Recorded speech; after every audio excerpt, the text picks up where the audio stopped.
Sambo kurashining Xorazm viloyatidagi rivojlanishi boy tarixga ega. Viloyatda ilk bor Jahon va Yevropa chempionatlarining medallari aynan sambo kurashi bo'yicha qo'lga kiritildi. Xalqaro toifadagi sport ustasi bugungi kunda sambo bo'yicha Xorazm viloyati federatsiyasi raisi Rahim Masharipov bunday sharafga sazovor bo'lgan edi. Aynan Rahim Masharipov va uning safdoshlari viloyat trenerlari sa'y-harakatlari bilan Xorazm viloyatida sambo kurashining rivojlanishi yangi pog'onalarga ko'tarildi. Xorazmlik sportchilardan Egambergen Iskandarov viloyatda birinchilardan bo'lib sambo bo'yicha jahon chempioni degan nomga sazovor bo'ldi. Bugungi kunda viloyatning Urganch, Xiva shaharlari hamda Shovot, Gurlan, Urganch, Qo'shko'pir, Xonqa va Hazoras tumanlarida sambo sport seksiyalari faoliyat ko'rsatyapti.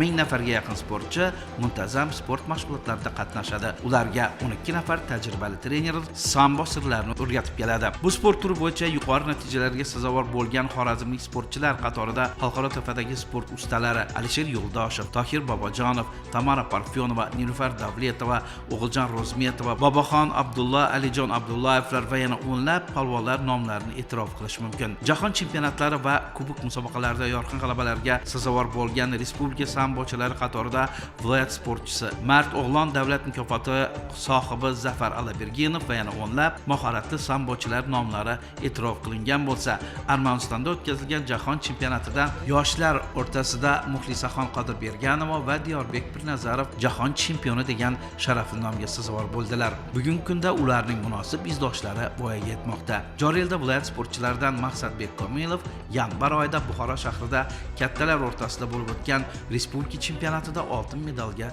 sazovor bo'ldi.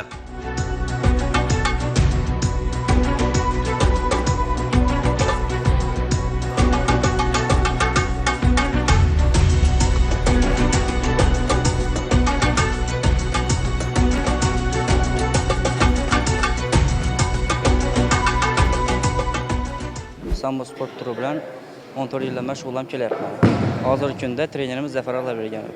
Bu mashg'ulotlarni yaxshi olib boradi. Men ko'p karra O'zbekiston chempioniman. Respublika terma jamoasi a'zosiman va yaqinda kattalar o'rtasida Buxoro shahrida bo'lib o'tgan O'zbekiston chempionatida birinchi o'rinni egalladim. 58 kg vazn toifasida. Hozirgi kunda Toshkent shahrida bo'lib o'tadigan Osiyo chempionatiga puxta tayyorgarlik qilyapmiz.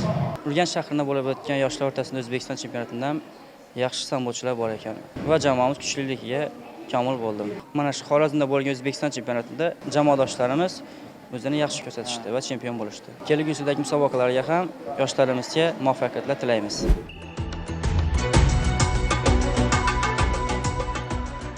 2025-yil Xorazm sambochilar uchun omadli yil bo'ldi. 2024-yilga qaraganda yangilanib boradi natijalarimiz. Buxoroda kattalar o'rtasida O'zbekiston chempionati bo'lib o'tdi. Shogirdimiz Kamilov Maqsad kattalar o'rtasida birinchi o'rinni egalladi. 13-16 fevral kunlari Urganch shahrida bo'lib o'tgan yoshlar hamda kadetlar o'rtasida O'zbekiston chempionatida Xorazm sambochilar juda muvaffaqiyatli va viloyatlarga qaraganda bir boshqacha ajralib turdi. Yuqori darajada sifatidan ham, yuqori darajada son sifatida ham sportchilarimiz ko'p bo'ldi. Shu jumlasidan 58 kg Matyaqub Asad yoshlar o'rtasida, Bekturdiyev Asadbek 71 kg da. O'zini vazn toifasida o'tgan yilgi Osiyo chempioni, jahon chempionlari ham bor edi.